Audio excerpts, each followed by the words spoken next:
Alright, Mr. Bates here. We're going to be creating a contour drawing using a grid. So I have my grid drawn very lightly and I'm going to figure out where I want to begin. It doesn't matter where you begin. I like to start at the top, but that's really up to the individual.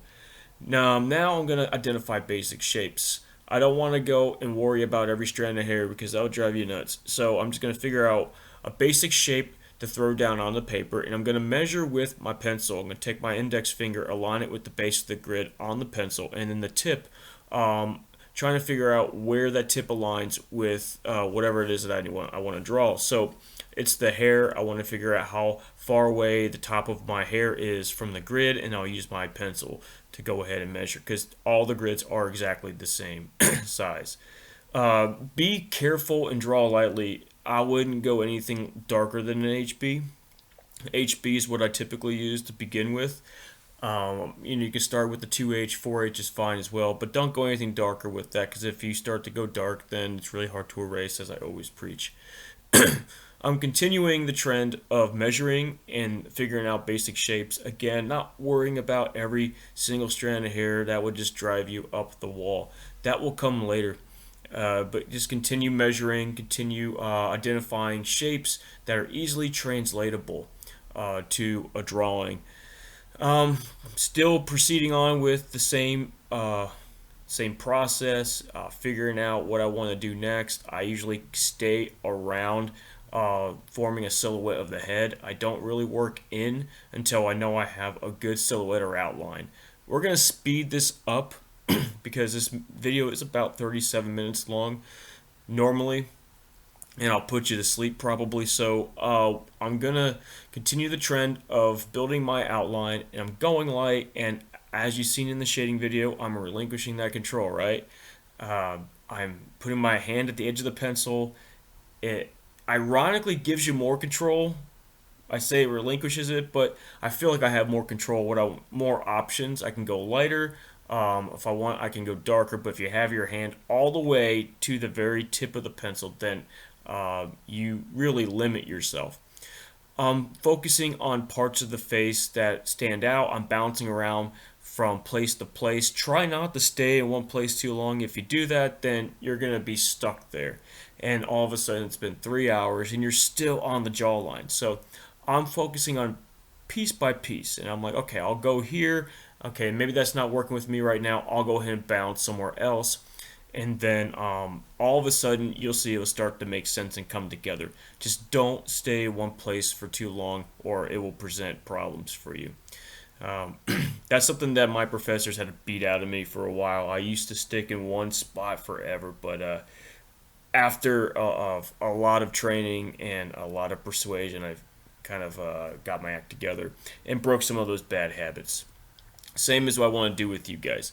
So I'm working on the neck and then just getting basic, just the shirt, and I'm not worried about detail yet. Detail will come. Again, trying to fine tune the outline because I don't want to start throwing the eyes and the nose and the mouth in if the outside of the head is kind of warped and distorted. So now I feel that the outline is fine and I'm going to establish a very loose hairline and then start moving in for the eyes. And right now I'm still measuring, nothing's changed. I'm not eyeballing it too much. I can eyeball a little bit, but doing this for a while. But if you're starting out and you're brand new at this, I wouldn't eyeball it at all. So I'm working on measuring the eye, seeing how tall the eye is by using my pencil, and then comparing it. And I'm always cross-checking myself. I don't always trust myself on the first try. I always go back and see, okay, is this right? And then if I move on to the other eye and work on that, then I'm like, okay, is the other eye right?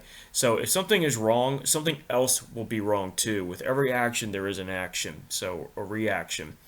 So if your one eye is messed up and you want to work on the other eye, something's not going to look right, right? Especially if it's too big or too long, it's going to force something else to change. So you have to constantly go back and double check your work.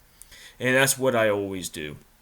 And so I'm still with an HB. I do my entire contour drawing with an HB. I just find it's a safe pencil to work with. You can go incredibly light with it, or you can go really dark. And right now I'm just focusing on some of the not real fine detail, but just some of the contours within the face. It's thing that I like to stress is called economy of line and figuring out what's the most important information to put down.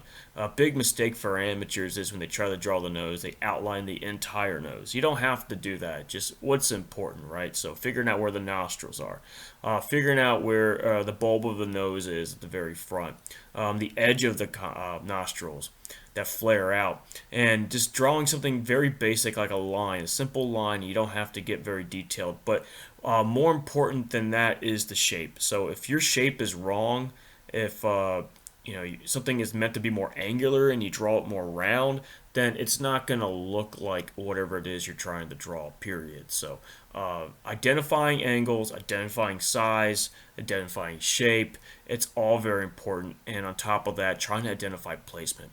So it's a multifaceted problem that I notice a lot of students have problems with, issues with. So I got pretty much most of the face down, and I'm just fine tuning things, and then I'm kind of frees me up to work the body a little bit.